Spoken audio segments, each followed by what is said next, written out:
अच्छा, परिमेय अपरिमेय संख्या जब अपन पढ़ रहे थे तो परिमेय अपरिमेय संख्या के साथ अपन एक छोटा सा अलग तरह का सवाल करते हैं। ये ग्रेटर देन, लेस देन, बराबर के चिन्ह, ये तो आप सब समझते हैं।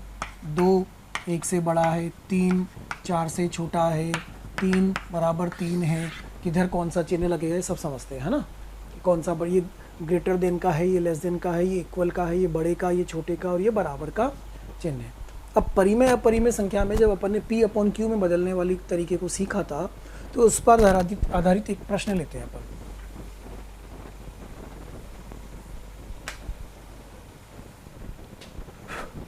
क्वेश्चन है A बराबर 3.9 बार एंड B बराबर 4। तो ऑप्शन A बराबर B, A B से बड़ा, A B से छोटा और D नन, इनमें से कोई भी नहीं। सवाल क्या है कि A बराबर 3.9 बार और B बराबर 4। इसका मतलब आपको मालूम है, इसका मतलब क्या था, 3.999999999 चलता ही जा रहा था, वो रुक ही नहीं रहा था, है ना। परिमेय जब पढ़ रहे थे अपन उस बात पे ध्यान दें। तो अगर देखा जाए तो सिंपल सी तो बात है, 3.9 तो दिख रहा है कि 4 से छोटा है, तो आंसर क्या आना चाहिए, C आना चाहिए। लेकिन क्या हम इसको P/Q में बदल के हल करके इसको सही तरीके से पूर्णांक में या बटे में बदल करके चेक कर सकते हैं? बिल्कुल कर सकते हैं। तो उसका तरीका क्या था, A = 3.999999 चलता जाता। फिर क्या बोला था आपको कि देखो कि कहाँ से रिपीट हो रहा है, कितने अंक के बाद रिपीट हो रहा है, 1 के बाद। अगर 1 अंक के बाद रिपीट होगा तो किससे गुणा करेंगे, 10 से। इसको 10 से गुणा करेंगे तो 10A बराबर 39.99999, एक कम हो जाएगा, कोई फ़र्क पड़ेगा नहीं। A बराबर 3.9999, घटाएंगे इसमें से, देखो ये दशमलव वाला भाग उड़ गया। मकसद वही तो चल रहा है अपना कि दशमलव वाला भाग गायब हो जाना चाहिए। तो ये आएगा 9A बराबर 39 - 3 36। A बराबर कितना आ गया, 36/9। A बराबर कितना आ गया, 4। अरे ये क्या हुआ, A बराबर 4 और B बराबर 4, इसका मतलब क्या हुआ, A बराबर B। देख के लग नहीं रहा था, क्यों नहीं लग रहा था, अपन उस बात को देख के, जो नंबर लाइन होती है, जो अंक रेखा होती है, जो नंबर लाइन होती है, उसमें यहाँ पर 4 है, तो यहाँ पर 3.999, यहाँ पर 3.98 ऐसा होगा, है ना। एक छोटे से छोटा अंक आ रहा होगा। तो क्या 3.999 और 4 के बीच में कोई एक संख्या होगी, नहीं होगी। 3.999 और 4 के बीच में कोई भी अंक नहीं होगा। लेकिन अगर ये लिखा होता कि 3.998 एंड 4, तो फिर हमें मालूम है कि कौन छोटा है और कौन बड़ा है, क्योंकि इनके बीच में एक संख्या जा सकती है 3.999। बात समझ रहे हैं, इसलिए ऐसा हो रहा है। तो उसको पहले बदल लें उस रूप में, उसके बाद चेक करें और फिर डिसाइड करें कि कौन बड़ा होगा और कौन छोटा होगा। ये बात ध्यान रखनी है। सवाल अच्छे से ध्यान से देख लें, नोट कर लें इस सवाल को। निम्न में से कौन सी संख्याएं 4 से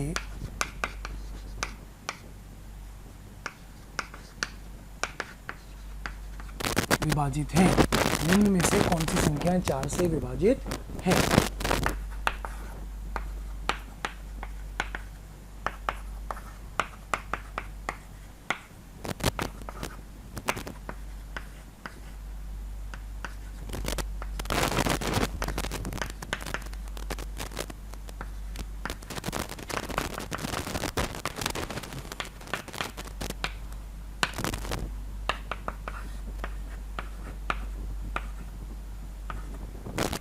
ये संख्या दी है, मैं ये चेक करना है कि इनमें से कौन सी संख्याएं जो है वो 4 से विभाजित होने वाली संख्या है।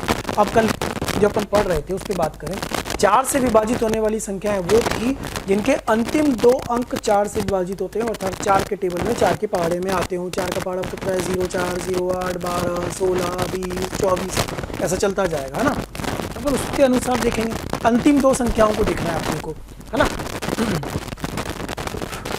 कौन सी संख्याओं को, अंतिम 2 संख्याओं को। तो इन अंतिम 2 संख्याओं पे ध्यान दो। क्या ये 4 के पहाड़े में 4 से विभाजित संख्याएं हैं? ये 4 से विभाजित है या नहीं है? हाँ या ना? इसको देखो, ये 4 से विभाजित है या नहीं है? ये 4 से विभाजित, ये 4 से विभाजित, ये 4 से विभाजित और ये 4 से विभाजित है या नहीं है? बाकी संख्याओं से हमें कोई मतलब नहीं है। अंतिम 2 अंक यदि 4 से विभाजित हैं तो वह पूर्ण संख्या 4 से विभाजित होगी, अन्यथा वो 4 से विभाजित नहीं होगी। अब आप इसको चेक कर सकते हो कि 4 से विभाजित है या नहीं है। ये है, ये पूरी संख्या 4 से विभाजित है। क्या ये 4 से विभाजित है? जी है। ये भी 4 से, क्या 0 4 4 से विभाजित है? बिल्कुल है। क्या ये भी 4 से विभाजित है? बिल्कुल है। क्या 31 4 से विभाजित होता है? नहीं होता है। क्या 36 4 से विभाजित होता है? होता है। क्या चेक करना है कि अंतिम 2 अंक 4 से विभाजित हो रहे हैं या नहीं हो रहे हैं। इसके अनुसार आप सवाल को हल कर सकते हैं। ठीक है, नेक्स्ट लेते हैं अपन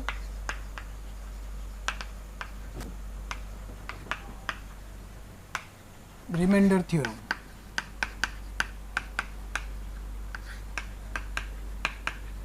शेषफल प्रमेय, रिमाइंडर थ्योरम, शेषफल प्रमेय की बात करें तो शेषफल प्रमेय क्या होती है? सबसे पहले अपन बात करें बहुपद की। बहुपद पॉलिनोमियल क्या होता है?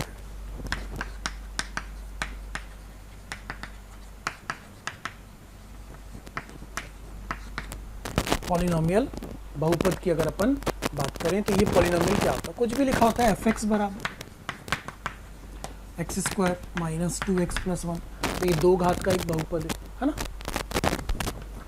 px बराबर x² माइनस 5x प्लस 6, ये एक और बहुपद है दूसरी घात का, है ना। तो अब हम कह रहे हैं कि इसको डिवाइड करें, इसमें भाग दें किसी का, तो शेषफल क्या आएगा, ये कहना चाह रहे हैं।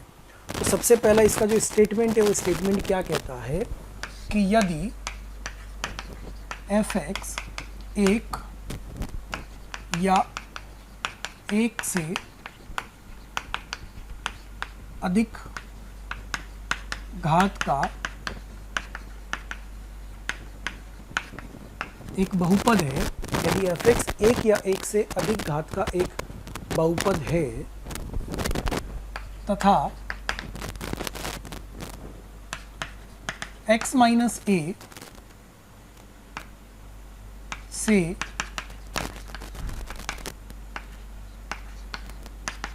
विभाजित किया जाए तथा x माइनस a से विभाजित किया जाए तो शेषफल f a के बराबर होगा। क्या लिखा है? यदि fx 1 या 1 से अधिक घात का बहुपद है, मतलब रेखिक, द्विघात, 3 की घात, चतुर्थ घात का बहुपद है, 1 या 1 से अधिक घात का बहुपद है तथा x माइनस a से उसको विभाजित कर रहे हैं, तो जो शेषफल आएगा वो शेषफल f a के मान के बराबर ही आएगा। इसका अगर आप x माइनस 2 से डिवाइड कर रहे होंगे तो जो शेषफल आएगा वो f2 की वैल्यू आएगा। अगर आप x माइनस 4 से विभाजित कर रहे होंगे तो जो शेषफल आएगा वो f इंटू 4, f4, मतलब फलन में 4 रखने पर जो बचेगा वही शेषफल होगा, f a के बराबर होगा।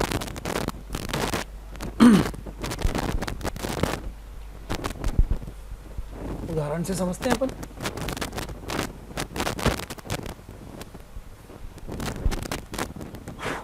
जैसे अपन इसी की बात करें, इस वाले में x² माइनस 2x प्लस 1, ये एक fx है, ठीक है। हम कह रहे हैं x माइनस 3 से भाग देने पर शेषफल क्या होगा। x माइनस 3 से भाग देने पर शेषफल क्या होगा? तो कुछ नहीं करना, f3 की वैल्यू निकाल। f3 की वैल्यू क्या होगी? 3² माइनस 2 इंटू 3 प्लस 1, कितना हो गई? 6 माइनस 6 प्लस 1, आंसर कितना? 1। इसका मतलब जब इसमें x माइनस 3 का भाग देंगे तो शेषफल कितना बचेगा? 1 बचेगा। इस शेषफल को चेक करने का दूसरा तरीका भी हो सकता था। वो तरीका क्या हो सकता था?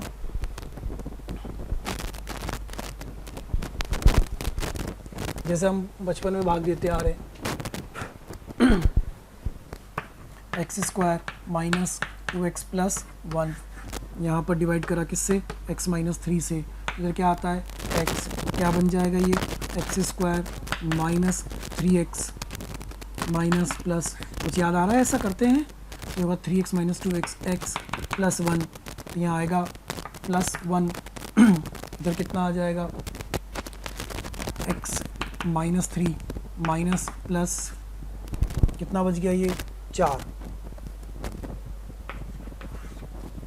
अच्छा हमने यहाँ गलत लिखा ना, 3 का स्क्वायर 9 था बेटा, ये 9 था, यहाँ 4 ही बच रहा है, ऐसा तो नहीं हो सकता कि दोनों से अलग अलग आंसर आ जाए, तो ये वो 3 स्क्वायर माइनस 2 इंटू 3, ये 4 ही बच रहा है। इस मेथड 2 से, इससे भी अपना कितना बच रहा है शेषफल 4 ही बच रहा है। तो बात समझिए कि इस पूरे प्रोसेस में थोड़ा समय लग सकता है, और ये जो मैंने आपको लिखवाया ये जल्दी से आंसर दे रहा है आपको कि किसी भी फलन में, किसी भी बहुपद में यदि किसी एक गुणनखंड का या किसी एक संख्या का भाग दे रहे हैं तो शेषफल अगर ज्ञात करना है तो उसको रख दो, उसके अंदर सीधे सीधे f3 की वैल्यू निकाल लो, कितनी आई 4, और जो पुराना मेथड है उसमें भी कितना आ रहा है 4। इसका मतलब अगर मैं इस वाले सवाल में आपसे पूछता कि x माइनस 2 से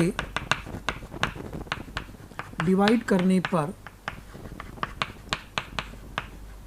शेषफल कितना होगा, किससे डिवाइड करने पर, x माइनस 2 से डिवाइड करने पर, कुछ नहीं करना आपको, सीधे सीधे किसकी वैल्यू निकालनी है, P2 की वैल्यू निकालनी है, जो P2 की वैल्यू होगी वही आंसर होगा। तो P2 की वैल्यू कितनी आ जाएगी 2 स्क्वायर माइनस 5 इंटू 2 प्लस 6 कितना हो गया 4 माइनस 10 प्लस 6, आंसर कितना आया 0। इसका x माइनस 2 से पूरा पूरा भाग जा रहा है, अगर x माइनस 2 से पूरा पूरा भाग जा रहा है तो इसका अर्थ ये हुआ कि x माइनस 2 इसका एक गुणनखंड है। तो यहाँ से हमें एक नई चीज़ और पता लग गई।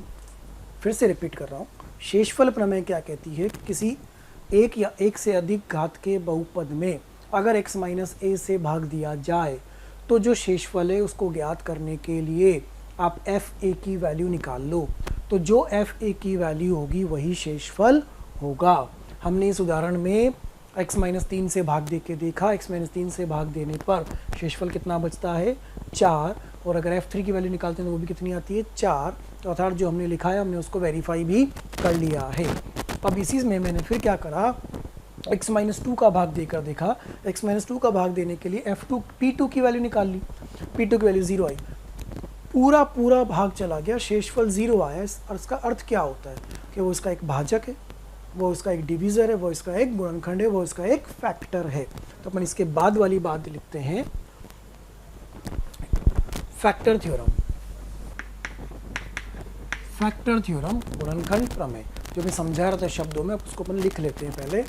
क्या है, यदि एक fx एक या एक से अधिक घात का एक बहुपद है तथा x माइनस a से विभाजित किया जाए तथा fa जाए तो x माइनस a एक गुणनखंड होगा यदि fa कितना हो 0। क्या कह रहे हैं कि अगर fx एक या एक से अधिक घात का बहुपद है और x माइनस a से विभाजित करने पर वो एक गुणनखंड बन जाएगा अगर fa कितना आ जाए 0 आ जाए। उदाहरण लेते हैं अपन, fx equal to x square minus 2x plus 1, ठीक है। f2 की वैल्यू निकालते हैं, f2 की वैल्यू मुझे नहीं मालूम कि f2 से जो x माइनस 2 आएगा गुणनखंड आएगा नहीं आएगा, मैं चेक करना चाह रहा हूँ।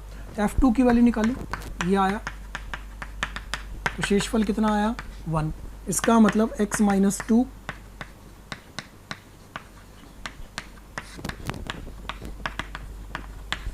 गुणनखंड नहीं है, क्योंकि अगर गुणनखंड होता तो f2 की वैल्यू कितनी आती 0 आती। X square minus 5x plus 6 ये था फलन, ठीक है। इसके तो गुणनखंड कर सकते हो, x माइनस 2 x माइनस 3 नहीं होते इसके गुणनखंड। अब f2 की वैल्यू निकालेंगे तो 0 आएगी और f3 की वैल्यू भी 0 आएगी। तो ये क्या बताता है कि x माइनस 2 फैक्टर है और x माइनस 3 दूसरा फैक्टर है। अर्थात अगर f2 और f3 दोनों 0 आ रहे हैं तो हम ये निष्कर्ष निकाल सकते हैं कि x माइनस 2 और x माइनस 3 इसके एक एक गुणनखंड हैं। द्विघाती तो गुणनखंड कितने आने थे 2 आने थे, तो क्या दोनों गुणनखंड पता चल रहे हैं इससे? बिल्कुल। तो शेषफल प्रमेय और गुणनखंड प्रमेय लगभग एक जैसी है। x माइनस ए से भाग देने पर शेषफल बचेगा यदि एफ ए की वैल्यू अशून्य आएगी। x माइनस ए से भाग देने पर शेषफल नहीं बचेगा, पूर्ण भाजक हो जाएगा यदि एफ ए 0 आ जाएगा। रिवर्स। मैं सबसे पहले आपको धन्यवाद देना चाहता हूँ, थैंक यू सबको, क्योंकि डेली हज़ारों स्टूडेंट्स हमारे वीडियो देख रहे हैं और अपना फ़ायदा उठा रहे हैं। आपसे रिक्वेस्ट है कि आप YouTube चैनल पे जाएं, डिस्क्रिप्शन बॉक्स में जाएं और लिंक पे जाकर के सब्सक्रिप्शन करें ताकि आपको इसका और भी बेहतर तरीके से फ़ायदा मिले। दूसरी बात, यदि आप डाउट सॉल्विंग का भी फ़ायदा लेना चाहते हैं, स्टडी मटेरियल का भी फ़ायदा लेना चाहते हैं, तो उस लिंक पर जाकर के अपने प्रीमियम सब्सक्रिप्शन को सुनिश्चित कीजिए। x माइनस ए से भाग देने पर शेषफल क्या होगा ज्ञात करने के लिए एफ ए की वैल्यू ज्ञात कर लो। एफ ए की जो वैल्यू होगी वही x माइनस ए से भाग देने पर शेषफल होगा। यदि एफ ए 0 आ रहा है तो x माइनस ए भाजक होगा, गुणनखंड होगा, फैक्टर होगा, उसका एक डिवीज़र होगा। ठीक है, नोट करिए। इस पर सवाल लेते हैं अपन। पहला सवाल है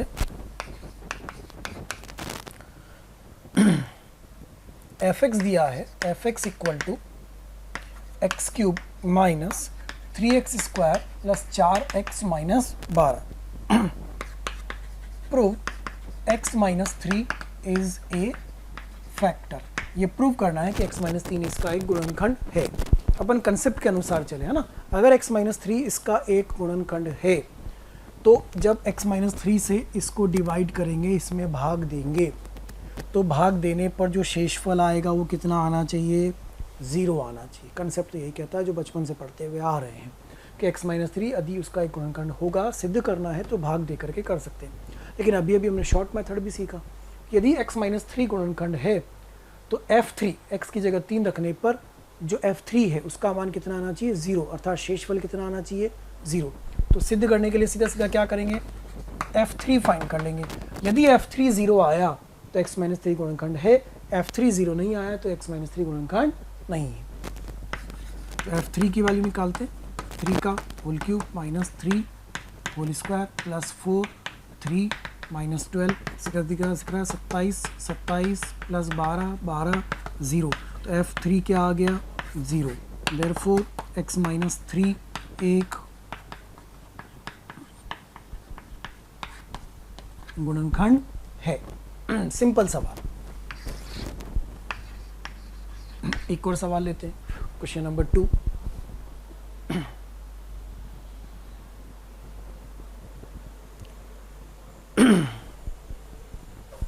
f x is equal to 2x की power 4 minus 6x cube plus 3x square plus 3x minus 2 और gx, एक और फलन gx x square minus 3x plus 2। फिर से वही गुणनखंड प्रमेय और शेषफल प्रमेय पर आधारित प्रश्न है कि एफ एक्स और जी एक्स दो फलन दिए हुए। सवाल क्या कह रहा है? Prove that g x f x का एक गुणनखंड है। प्रूव दैट कि जो जी एक्स है, ये जो जी एक्स है, ये एफ एक्स का एक गुणनखंड है, या और एफ एक्स जी एक्स से पूर्णतया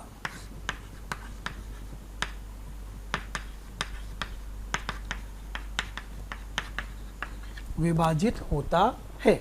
सिंपल सवाल है। सवाल ये इसी लैंग्वेज में हो सकता है कि एफ एक्स जो है वो जी एक्स से पूर्णतः विभाजित होता है। यदि एफ एक्स जी एक्स से पूर्णतः विभाजित होता होगा तो बचपन वाले मेथड से जब एफ एक्स को यहाँ लिख करके जी एक्स को यहाँ लिख करके जब डिवाइड करेंगे तो शेषफल क्या आएगा? 0 आएगा। ये तो हो जाएगा। लेकिन अपन थोड़ा जल्दी करना चाहते हैं सवाल को, तो लंबा मेथड हो गया। तो जल्दी सवाल करने का तरीका अपन पिछले सवाल से समझ चुके हैं। पिछला सवाल क्या कहता है कि यदि x माइनस 3 को फैक्टर प्रूव करना था तो f3 की वैल्यू को 0 लाना था।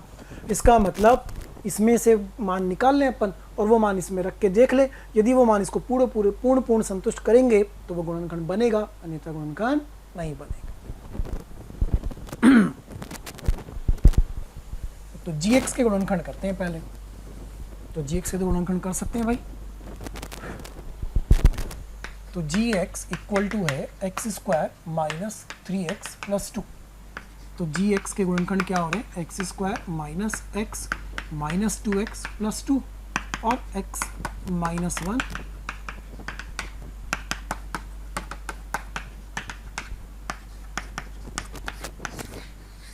ये बन गया बेटा जी एक्स।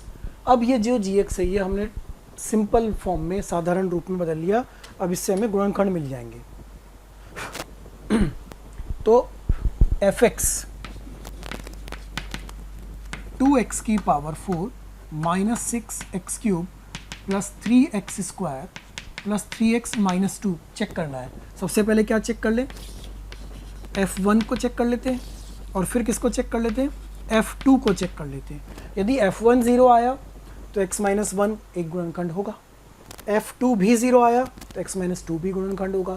दोनों 0 आ गए, इसका ना दोनों गुणनखंड है, तो दोनों का जो गुणनफल होगा वो भी तो एक गुणनखंड ही होगा। तो f1 को चेक कर सकते हैं, 2 इंटू 1 की power 4 minus 6 into 1 cube plus 2।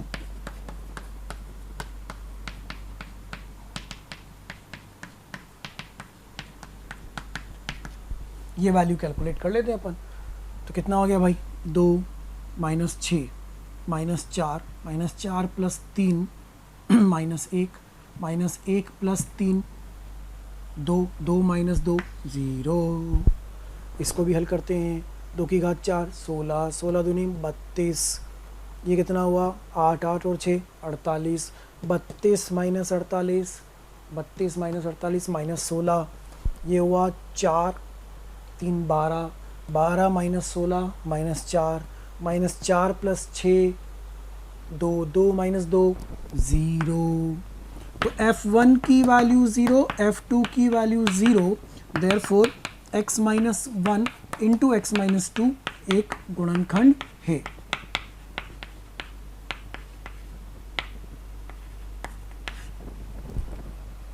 तो हम कह सकते हैं f x is divisible by g x. तो जो एफ एक्स है वो जी एक्स से पूर्णतः विभाजित होता है। सवाल यही तो कह रहा था कि जो एफ एक्स है वो जी एक्स से विभाजित होगा या नहीं होगा, या जो जी एक्स है वो एफ एक्स का एक गुणनखंड है या नहीं है। जी एक्स के टुकड़े करे, जी एक्स से गुणनखंड निकाले, जी एक्स से गुणनखंड से एफ एक्स को डिवाइड करके देखा, जी एक्स से गुणनखंड से एफ एक्स को डिवाइड करके देखा, शेषफल 0 मिला, मतलब f1 की वैल्यू f2 की वैल्यू 0 मिली। अगर ये वैल्यू 0 0 मिली तो इससे पता चल गया कि ये दोनों इसके गुणनखंड हैं, और अगर दोनों गुणनखंड है तो दोनों का गुणनफल भी गुणनखंड ही होगा। इसलिए gx fx का एक गुणनखंड है, या फिर fx डिविजिबल है किससे, gx से। ओके, देख लीजिए, समझ लीजिए सवाल को।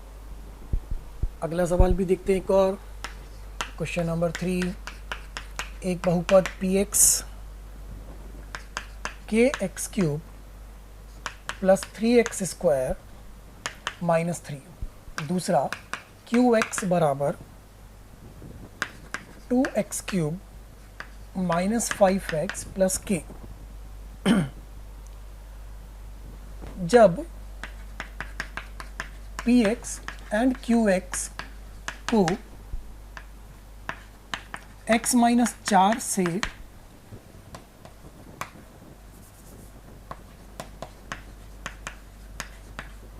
विभाजित किया जाता है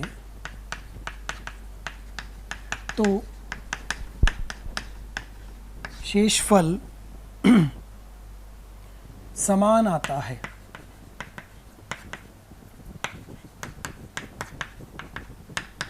तो फाइंड के। सवाल क्या कह रहा है कि px और qx दो अलग अलग फलन हैं, दोनों में ये भी 3 की घात का है, ये भी 3 की घात का है ना, दोनों में x माइनस 4 का भाग दे रहे हैं, x माइनस 4 से विभाजित कर रहे हैं। दोनों को x माइनस 4 से विभाजित करने पर बेटा कि जो शेषफल आएगा वो हमें मालूम नहीं क्या आएगा, लेकिन ये पक्का है कि जो पहले का शेषफल आएगा और जो दूसरे का शेषफल आएगा वो समान आएगा। तो k का मान क्या होगा, सवाल आप समझ गए, और सवाल को कैसे करना ये भी आपके दिमाग में आ चुका होगा कि अगर शेषफल ज्ञात करना है तो x माइनस 4 में से किसको पकड़ना है, 4 को पकड़ के क्या p में रखना है क्या q में रखना है। इसका मतलब p में 4 को रखने पर जो मान आएगा और q में 4 को रखने पर जो मान आएगा वो दोनों मान समान होंगे, बिल्कुल होंगे। तो सॉल्यूशन क्या कह रहा है, P4 और ये Q4 ये दोनों आपस में क्या होने चाहिए, बराबर। अगर इन दोनों को बराबर करेंगे तो K का मान आ जाएगा। तो K इंटू 4 का होल क्यूब प्लस 3 इंटू 4 का whole square minus 3 equal to 2 into 4 का whole cube minus 5 into 4 plus K। ठीक, हल कर लेते हैं इसको। कितना हुआ, 4 का क्यूब 64, 64 K प्लस 16 3 48 माइनस 3 बराबर 64 2 128 माइनस 20 प्लस K। ये मिल रहा है अपने को समीकरण। हल करें इसको तो ये हो गया 63 K प्लस 45 बराबर 128 माइनस 20, 128 माइनस 20 हो गया आपका 108। तो ये मिल रहा है अपने को 63 K बराबर 108 माइनस 45, 63 K बराबर 108 माइनस 45, ये 63 ही आया भाई साहब। तो K का वैल्यू कितना आ गया, 1, मिल गया आंसर। सिंपल कंसेप्ट कि x माइनस 4 से विभाजित करने पर पहले का शेषफल दूसरे का शेषफल आपस में समान है। शेषफल समान, इसका मतलब P4 की वैल्यू Q4 की वैल्यू बराबर होगी। दोनों को हमने हल करा और K का मान ज्ञात कर लिया। शेषफल प्रमेय पर आधारित सवाल। अगला सवाल देखते हैं। यदि x minus a x cube minus A square X plus x plus 2 का एक गुणनखंड है तो फाइंड a। यदि x minus a x cube minus A square X plus 2 का एक गुणनखंड है तो फाइंड a का मान क्या। सवाल क्या कह रहा है कि x माइनस a इसका गुणनखंड है, x माइनस a इसका गुणनखंड है। इसका हल x माइनस a से जब इसमें भाग देंगे तो पूरा भाग चला जाएगा तो शेषफल 0 आएगा। इसमें भाग देने पर x माइनस a का इसमें भाग देने पर शेषफल क्या आएगा, 0। गुणनखंड है इसका मतलब f a की वैल्यू क्या होगी, 0। गुणनखंड है अर्थात f a क्या होना चाहिए, 0 होना चाहिए। कंसेप्ट तो ये कहता है कि f a की वैल्यू क्या हो जानी चाहिए, 0 हो जानी चाहिए। तो f a की वैल्यू को 0 कर देते हैं। f a function F X था आपके पास, X cube minus A square X plus 2, F A 0, A cube minus A square A plus 2 equal to 0। उड़ गया ए बराबर कितना आ गया, -2। अत्यंत सरल। अब तो यूँ ही हो गया वह, बहुत ही सरल सवाल निकला ये तो। एक्स माइनस ए का भाग देने पर शेषफल 0 आना चाहिए अर्थात एफ ए की वैल्यू 0, ए का मान मिल गया, ए बराबर -2। एक सवाल और लेते हैं, क्वेश्चन नंबर 5। एक 3 घात के बहुपद का मान 0 आता है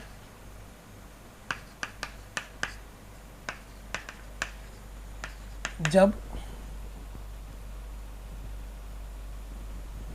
x बराबर 1 तथा x बराबर -2 है। एक 3 घात के बहुपद का मान 0 आता है जब x बराबर 1, x बराबर -2 है तथा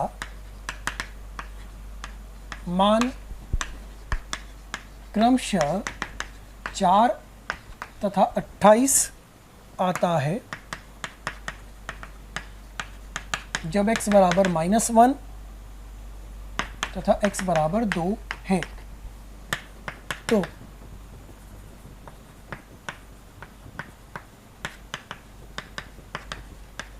बहुपद ज्ञात करें। जो हमें बहुपद है वह ज्ञात करना है। सवाल क्या कह रहा है कि एक 3 की घात का बहुपद है। इस 3 की घात के बहुपद में हल 0 आता है जब 1 रखते हैं, 0 आता है जब -2 रखते हैं, 4 आता है जब -1 रखते हैं और 2 आता है जब 2 रखते हैं तो 28 आता है। तो कुल मिला के कितनी शर्तें अपने पास है बेटा? कुल मिला के अपने पास 4 शर्तें दी हुई है। अच्छा, अज्ञात कितने बनेंगे? रेखिक में 2 अज्ञात बनते हैं, द्विघात में 3 बनते हैं, तो 3 की घात में कितने बनेंगे? 4। प्यारे बच्चों, कमेंट बॉक्स में रोज़ कमेंट्स आ रहे हैं कि सर इस टॉपिक पे वीडियो बना दीजिए या ये इस बारे में हमें समझाइए, हमारी ये शंका है इसको दूर कर दीजिए। तो मेरी आपसे रिक्वेस्ट है कि आप यूट्यूब चैनल पे जाइए, उस पर सब्सक्राइब करिए और जो बेल आइकन है उसको हिट करिए ताकि नोटिफिकेशंस आपको मिलते रहें और कोई भी नोटिफिकेशन, कोई भी वीडियो आपसे मिस ना हो। मैं ऐसा आपसे इसलिए कह रहा हूँ क्योंकि जिन भी टॉपिक्स की, जिन भी डाउट्स की, जिन भी बातों के बारे में आप वीडियोस चाह रहे हैं वो ऑलरेडी हमने पोस्ट किए हुए हैं, अपलोड किए हुए हैं, लेकिन वो आपसे मिस हो जाते हैं क्योंकि आपके पास प्रॉपर्ली नोटिफिकेशन नहीं आ पाते हैं। इसीलिए आपसे कहा जा रहा है कि आप सब्सक्राइब करिए ताकि कोई भी वीडियो आपसे मिस ना हो और कोई भी शंकाएं आपकी ना रहें। तो पहले तो हमें वो फलन मानना पड़ेगा कि फलन क्या है। बहुपद मान लेते हैं हम, fx को मान लेते हैं ax³ plus bx² plus cx plus d। तो कुल मिला के अपने पास a नहीं मालूम, b नहीं मालूम, c नहीं मालूम और d भी नहीं मालूम। ये चार हमें ज्ञात करने हैं। अच्छा, अब शर्तों के अनुसार चलते हैं। f ऑफ 1 की वैल्यू 0 कह रहा है, 1 रखने पर कितना आता है? 0। तो f1 की वैल्यू 0, इसका इसमें 1 रख दो तो इससे क्या मिला? a plus b plus c plus d बराबर 0। एक समीकरण बन जाएगा। f ऑफ -2, क्योंकि -2 रखने पर भी कितना आ रहा है? 0। ये भी 0, तो इससे एक और समीकरण बनेगा। x की जगह क्या रखेंगे? -2, कितना आएगा? a इंटू -2 का whole cube plus b into -2 whole square plus c into -2 plus d बराबर 0। कितना हो गया? -8a plus 4b -2c plus d बराबर 0। ये क्वेश्चन नंबर 2। और समीकरण बनेंगे। फिर कह रहा है मान 4 आता है जब क्या रखते हैं? -1 रखते हैं। तो f ऑफ -1 की वैल्यू कितनी है? 4। -1 रखो इसके अंदर, कितना आएगा? -a plus b minus c plus d बराबर 4। ये क्वेश्चन नंबर 3। एक इक्वेशन और बनेगा, वो कह रहा है कि f2, ये रहा, f2 की वैल्यू कितनी है बेटा? 28। तो 2 रखो, 2 रखेंगे तो कितना आएगा? 8a plus 4b plus 2c plus d बराबर 28। ये बन गया चौथा इक्वेशन। कुल अज्ञात कितने? 4 और समीकरण कितने? 4। कोई ना इंसाफी नहीं, बिल्कुल बराबर चल रहा है। 4 समीकरण 4 अज्ञात, हल किया जा सकता है, आंसर निकाला जा सकता है। दिख रहा है। एक काम करते हैं, इन दोनों को ऐड कर देते हैं, पहले और तीसरे को जोड़ दें। 1 plus 3, a plus b plus c plus d बराबर 0, minus a plus b minus c plus d बराबर 4।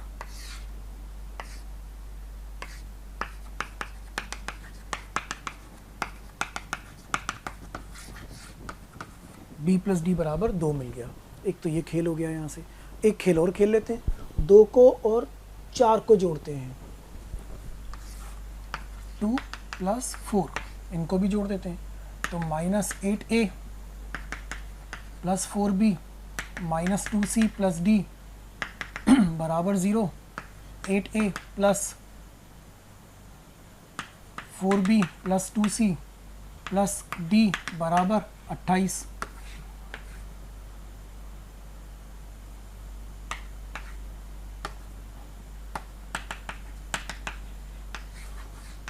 ये मिल गया एक और इक्वेशन।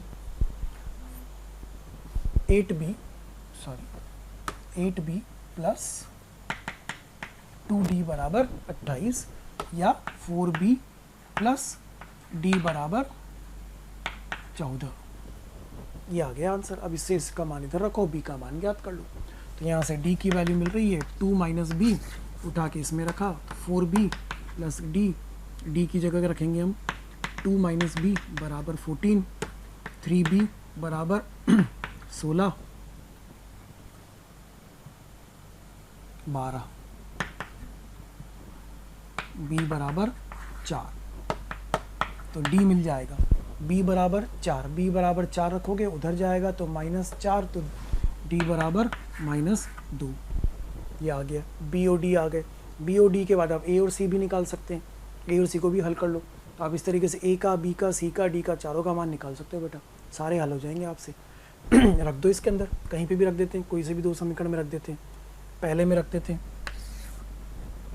तो अपने पास है ए प्लस बी का मान 4 प्लस सी प्लस डी का मान -2 बराबर 0। एक समीकरण को ये वाला ले लेते हैं, दूसरा वाला -8a, तो -8a प्लस 4b, बी का मान 4 तो +16 प्लस -2c और d -2 बराबर 0। ये दूसरा समीकरण ले लिया, हल कर लेते हैं दोनों को। ये हो जाएगा अपने पास इंटू 2 कर देते हैं, तो हो गया 2a प्लस 8 प्लस 2c -4 बराबर 0, -8a प्लस 16 -2c -2 बराबर 0। जोड़ दो दोनों को जोड़ने से ये कैंसिल हो रहा है। इसको हल करेंगे तो ये आ जाएगा यहाँ से -6a प्लस 24 -6 बराबर 0, 24 - 6 18, उधर गया -18, तो a बराबर आ गया 3, a का मान आ गया। अब ऐसे आपको c का मान भी मिल जाएगा, a मिल गया, b मिल गया, c मिल गया, d मिल गया। चारों मिलने के बाद आप उनको हल करेंगे तो a b c d चारों से आपको जो बहुपद है वो मिल जाएगा, बहुपद का मान। c का मान भी देख ही लो कितना आता है, इस पहले वाले समीकरण में रख दो, इस पहले वाले समीकरण में रख दो।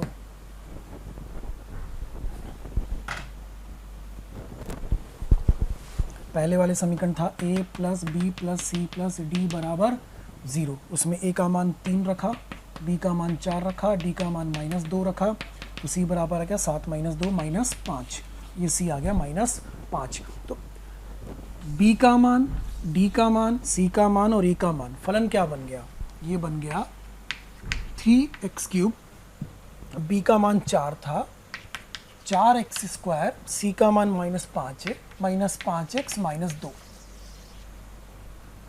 3 की घात का बहुपद हम ज्ञात करना चाह रहे थे, इन 4 शर्तों के साथ ज्ञात करना चाह रहे थे। वो चारों शर्तें लगाई, 4 समीकरण बने, चारों समीकरणों को हल करा हमने आपस में और a b c d के मान ज्ञात कर लिए, वो बहुपद हमें प्राप्त हो गए। ठीक है, नोट कर लीजिए आप इसको। एक प्रश्न और लेते हैं अपन इसी पर। f(x) बराबर x की power 4 -2x³ plus 3x² -ax plus b, ये बहुपद है ना। इस बहुपद को जब x-1 तथा x+1 से विभाजित करने पर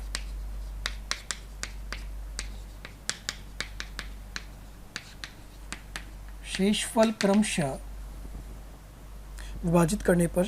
क्रमशः 5 तथा 19 मिलता है, तो f(x) को x-2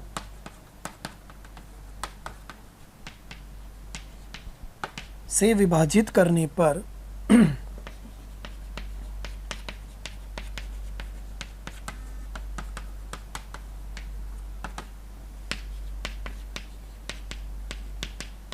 क्या शेषफल मिलेगा।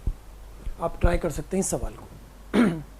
क्या कह रहा है सवाल, f(x) दिया है 4 घात का, अभी पिछला सवाल अपन ने 3 घात वाला करा था ना, 4 घात का एक बहुपद है, उसमें x-1 का भाग देते हैं तो शेषफल 5 आता है, x+1 का भाग देते हैं तो शेषफल 19 आता है। अब आपसे कहा जा रहा है कि जब f(x) में x-2 का भाग देंगे, x-2 का भाग देंगे तो शेषफल क्या आएगा, क्या मिलेगा। प्रयास कर लीजिए, आप ट्राई कर लीजिए सवाल को। ट्राई कर लिया होगा आप लोगों ने, कुछ आंसर आया, कुछ मिल रहा है आंसर। यस बोलो, क्या आंसर आ रहा है। देखिए सही है बिल्कुल, कुछ का तो ध्यान दो।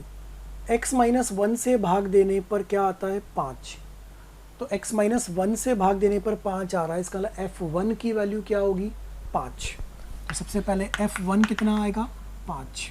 तो f1 से जो 5 आ रहा है उससे समीकरण बना लेते हैं, वो आएगा 1 - 2 + 3 माइनस ए प्लस बी बराबर 5, ये हो गया 3 4 2, 2 माइनस ए प्लस बी बराबर 5 और माइनस ए प्लस बी बराबर 3। ये एक समीकरण आपको मिल गया f1 बराबर 5 से। x प्लस 1 से विभाजित करने पर शेषफल 19, इसका मतलब f ऑफ माइनस 1 की वैल्यू 19 ये दे रहा है वो, तो x बराबर -1 रख देते हैं। -1 रखा तो 1, -1 रखा तो +2, -1 रखा तो +3, -1 रखा तो प्लस a प्लस b बराबर 19। तो ये हो गया a प्लस b बराबर, इसको भी हल कर लेते हैं। 3 2 1 6 19, उधर से 19 माइनस 6 13, ये लीजिए भाई साहब दूसरा समीकरण मिल गया। दोनों समीकरणों को आपस में हल करते हैं। Solve 1 and 2।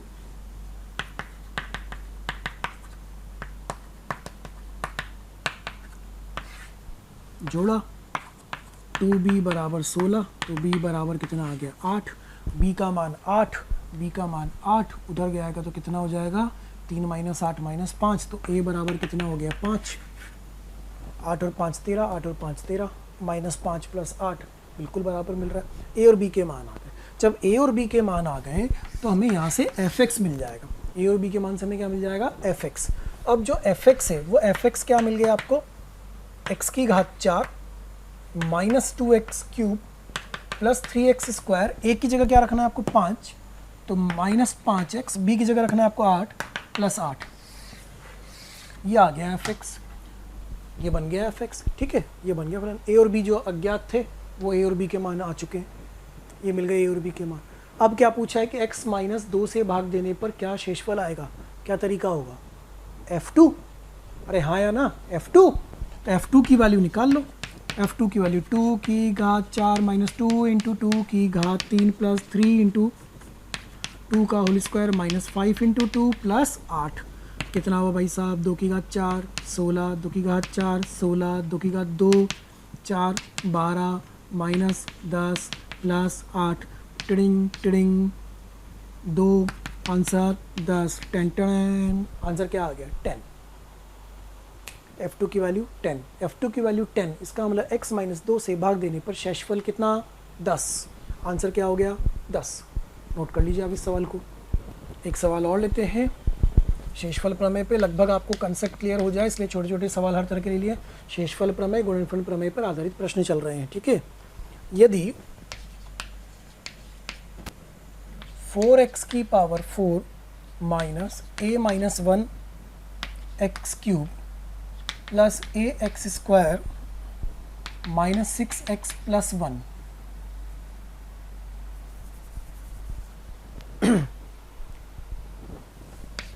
2x माइनस 1 से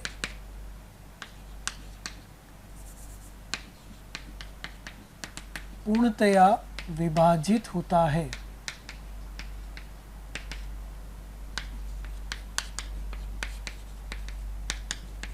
तो a का मान ज्ञात करना है। यदि ये फलन, ये 4 की घात का फलन 2x माइनस 1 से पूर्णतः विभाजित होता है तो a का मान ज्ञात करना है। अगर ये 2x माइनस 1 से पूर्णतः विभाजित होता है तो क्या यह इसका गुणनखंड है। अगर यह इसका गुणनखंड है तो x की जगह क्या रखें इसमें कि वो 0 हो जाए। दिख रहा है x माइनस 1 होता है तो 1 रखते हैं, 2x माइनस 1 है तो क्या रखेंगे 1/2। तो f ऑफ 1/2 कितना आना चाहिए 0। ये है इस सवाल का कंसेप्ट कि f ऑफ 1/2 की वैल्यू कितनी आ जाए 0। अगर f ऑफ 1/2 0 कर दिया जाएगा तो क्या वो 2x माइनस 1 से विभाजित हो जाएगा। ये 1/2 कहाँ से आया, ये गुणनखंड है, तो 2x माइनस 1 बराबर 0 करा, x बराबर कितना आ गया 1/2। इसको हल करते हैं, आंसर मिलेगा अपने को। हाँ जी, f ऑफ 1/2 बराबर 0 रखें इसमें 4 इंटू 1/2 की पावर 4 माइनस a माइनस 1 1/2 की पावर 3 प्लस a इंटू 1/2 की पावर 2 माइनस 6 इंटू 1/2 प्लस 1, ये हो गया 4/16 minus A minus 1/8 plus a/4 minus 3 plus 1, तो 1/4 माइनस -2, एलसीएम ले लेते हैं तो कितना हो गया ये 8, तो 2 माइनस a माइनस 1 बराबर 0 है।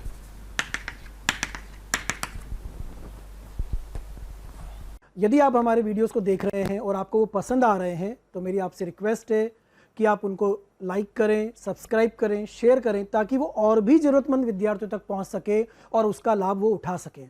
आपके प्यार और स्नेह को देखकर हमारी टीम मोशन की पूरी टीम हाईली मोटिवेटेड है और हमारा हमेशा पूरा प्रयास है और रहेगा कि आपको बेहतर से बेहतर कंटेंट प्रोवाइड करते रहें। प्लस 2a माइनस 16 बराबर 0, कितना हुआ ये 2 minus a plus 1 plus 2a minus 16 बराबर 0। हल कर लो इसको, 2 और 1 3, उधर गया तो कितना हो गया 3 माइनस 16 माइनस 13, उधर जा कर के 13 और 2a a बराबर 13, आंसर मिल गया a बराबर 13। तो गुणनखंड दिया है, पूर्णतः विभाजित करता है तो शेषफल 0 होगा, इसलिए 0 के बराबर करा। कोई संख्या दी है तो उसके बराबर कर देंगे। बात समझ में आ रही है आपको गुणनखंड प्रमेय की और शेषफल प्रमेय की? कोई कन्फ्यूजन तो नहीं इसके अंदर? तो शेषफल प्रमेय और गुणनखंड प्रमेय के बाद अपन लेते हैं कुछ इम्पोर्टेंट फॉर्मूले, कुछ इम्पोर्टेंट आइडेंटिटीज, समीकरण जो अपने काम आती हैं, बार बार काम आती हैं, है ना।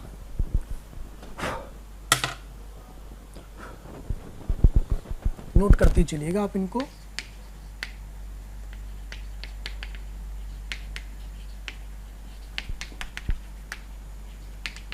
बहुत सारी आपको याद होंगी, छोटी क्लासेस में आपने पढ़ी है।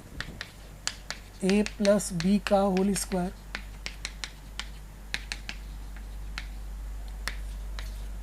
a माइनस बी का होल स्क्वायर,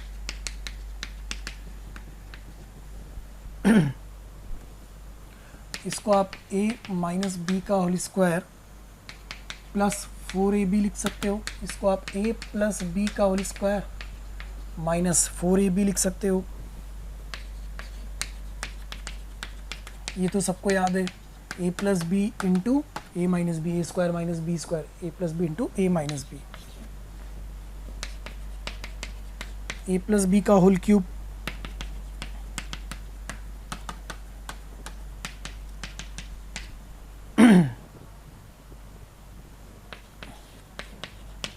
ए माइनस बी का होल क्यूब,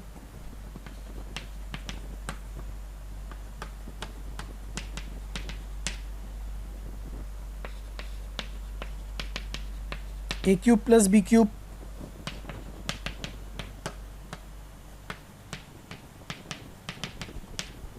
इसको दो तरीके से लिख सकते हैं।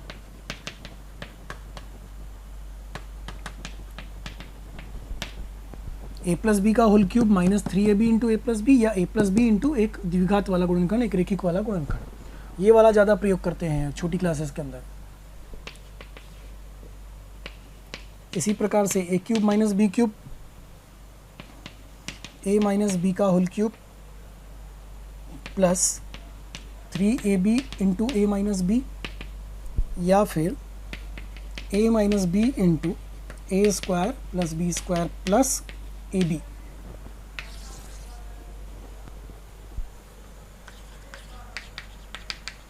A plus B plus C का होल स्क्वायर,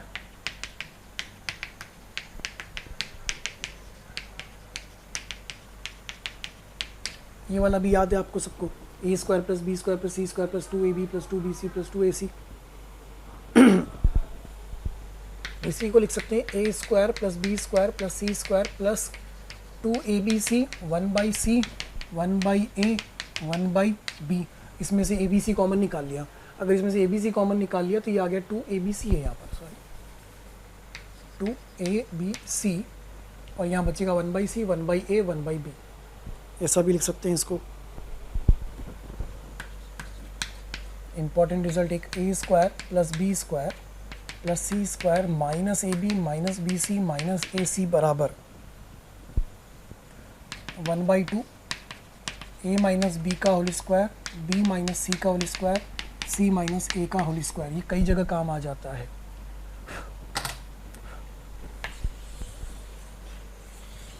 बहुत ही इंपॉर्टेंट है ये वाला। 10 पे एक और a cube plus b cube plus c cube minus 3abc equal to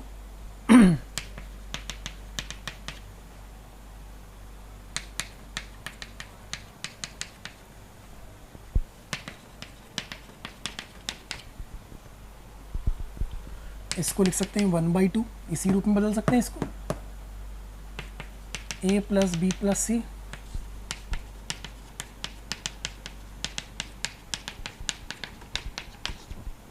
ऐसा भी लिख सकते हैं इसको।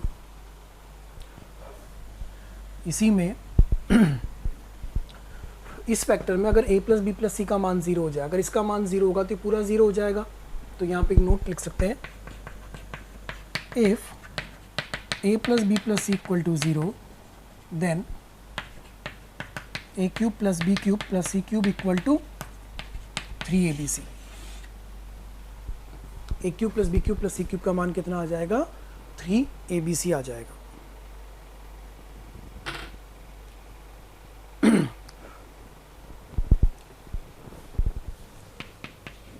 a की पावर 4 माइनस बी की पावर 4 को a square plus B square, a square minus B square, और फिर a square minus B square को फिर तोड़ सकते हो, a plus B into A minus B.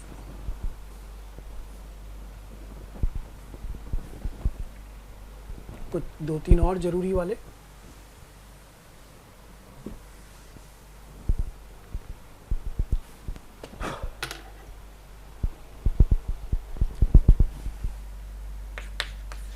ए की power 4 plus a square plus 1, ये भी महत्वपूर्ण है। इसको हम लिख सकते हैं ए स्क्वायर प्लस 1 का whole square minus A square, और ये बन जाता है 1 plus a square 1 minus A plus a square. ये भी बहुत ही काम का है, बहुत ही यूज़फुल है।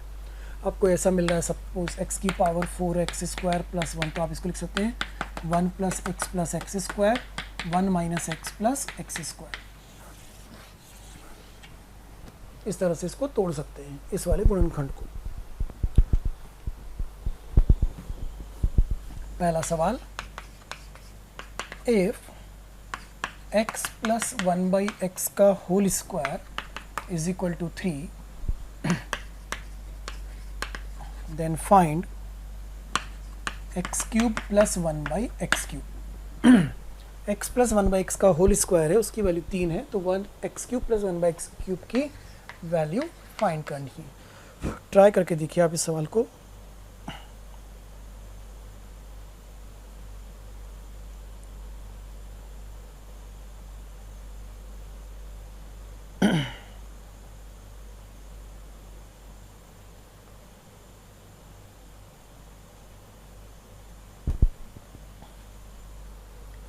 इफ, एक सवाल और, if x is equal to 3 minus root 8 then x cube plus 1/x cube की वैल्यू क्या होगी? हाँ जी, x प्लस 1/x का होल स्क्वायर 3 दिया है। इससे क्या पता चल रहा है कि x प्लस 1/x की वैल्यू प्लस माइनस रूट 3 है। स्क्वायर रूट ले लिया, वर्गमूल निकाल लिया हमने। x प्लस 1/x का होल स्क्वायर 3 है, तो उसका वर्गमूल लेने पर या तो प्लस आएगा या माइनस आएगा। ठीक है, अब ये a cube plus b cube, a cube plus b cube को क्या लिख रहे थे आप? a प्लस b का whole cube minus 3ab into a plus b, ऐसा ही लिख रहे थे ना। तो इसका प्रयोग करते हैं अपन, क्योंकि हमें a प्लस b दिया हुआ है।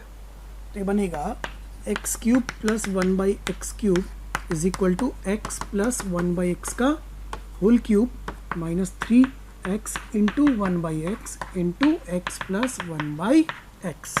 x प्लस 1/x की वैल्यू वो रही, तो plus minus root 3 whole cube minus 3 into 1 into plus minus root 3।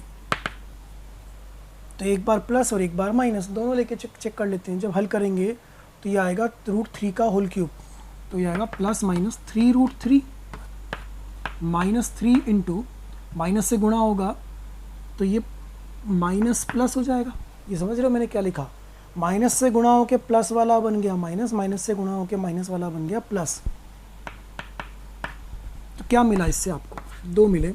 3√3 plus में लिया तो इधर माइनस, मतलब 0, इधर माइनस लिया तो उधर प्लस, तो आंसर 0। तो कुल मिला के आंसर कितना आ गया? 0। तो x प्लस 1/x का होल स्क्वायर, वो फॉर्मूला जो अगर वो याद है, वो समी का वो आइडेंटिटी, वो फॉर्मूला अगर याद है तो सवाल जल्दी हो सॉल्व होगा, वरना करते रहो करते रहो करते रहो करते रहो करते रहो। इधर इसको भी हल कर सकते हैं ऐसे कुछ। क्या लिख सकते हैं इसको? x is equal to 3 minus 2√2, ऐसा लिख सकते हैं इसको। x is equal to 3 minus 2√2, √8 को लिख सकते हैं ना 2√2। 2√2 का वर्क करके देखो 8 आ रहा है, तो वो आ रहा है ये वाला। अब इसको कैसे, या तो इसमें मान रखो सीधा सीधा, या तो इसमें मान रख दो x का और फिर हल कर लो, या फिर हम एक काम करें कि x अपने पास था, तो x था 3 माइनस √8, तो इसको लिखा 3 माइनस 1/x, 1/3 माइनस √8। ठीक है, परिमेयकरण करते हैं तो 3 प्लस √8, उसके पॉजिटिव वाले से गुणा करते हैं ना ऊपर नीचे, समझ रहे हो ना? a माइनस बी तो नीचे, a minus a plus b से ऊपर नीचे गुणा कर दिया, तो हो गया 1/x is equal to 3 plus √8 upon a minus b, a plus b, a square minus b square, तो 3 स्क्वायर माइनस √8 का होल स्क्वायर कितना हो गया? 3 प्लस √8 अपॉन 9 माइनस √8 का होल स्क्वायर, 8 9 1 आ गया, तो 1/x कितना आया? 3 प्लस √8। चमत्कार हो रहा है देखो।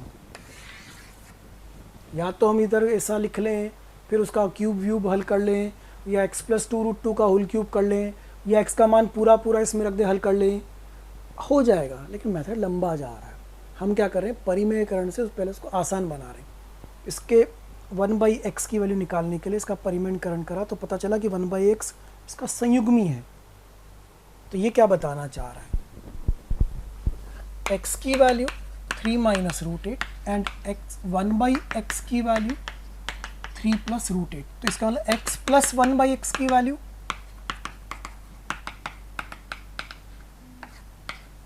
तो x प्लस 1/x की वैल्यू कितनी आ गई? 6। तो x प्लस 1/x कितना मिल गया? 6। तो पिछले वाले सवाल की तरह ही हो गया। अब आपको क्या याद करना है? x cube plus 1/x cube, a cube plus b cube, a cube plus b cube, x cube plus 1/x cube को क्या लिखेंगे? x प्लस 1/x का whole cube minus 3x into 1/x into x plus 1/x। a cube plus b cube equal to a plus b का whole cube minus 3ab into a plus b। क्या यह value, यह value, यह value, यह value सब उपलब्ध है? बिल्कुल है। ये तो कट ही गया। ये कितना आया? 6 का होल क्यूब माइनस 3 इंटू 6। 6 का होल क्यूब कितना हुआ? 216। 216 माइनस 18 198, आंसर मिल गया आपको। अब ऐसे करते अगर आप इसको इधर वैल्यू रख के या हल करके तो थोड़ा कठिन हो जाता। क्या करा? परिमेयकरण करके उसका संयुग्मी ज्ञात करा, x और 1/x मिले, फिर x प्लस 1/x बनाया और फिर a cube plus b cube का फॉर्मूला लगा दिया। सवाल हल हो गए। नोट करें आप इसको। एक उदाहरण और लेते हैं। सही, question number 3, if x equal to √3 plus √2 then find, इतनी अंग्रेजी आती है सबको है ना, x प्लस 1/x।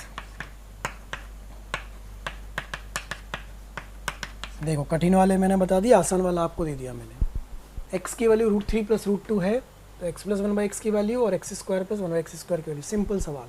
अब वो तरीका आपके सामने उपलब्ध है, मेथड है, आप ट्राई कर सकते हो इस सवाल को। आंसर सबका आ जाएगा इस सवाल का, कोशिश करके देख लीजिए आप। हाँ जी, x का मान √3 प्लस √2, तो 1/x का मान 1/√3 प्लस √2। ठीक, परिमेयकरण करेंगे। इसके संयुग्मी वाले से गुणा भाग कर देंगे,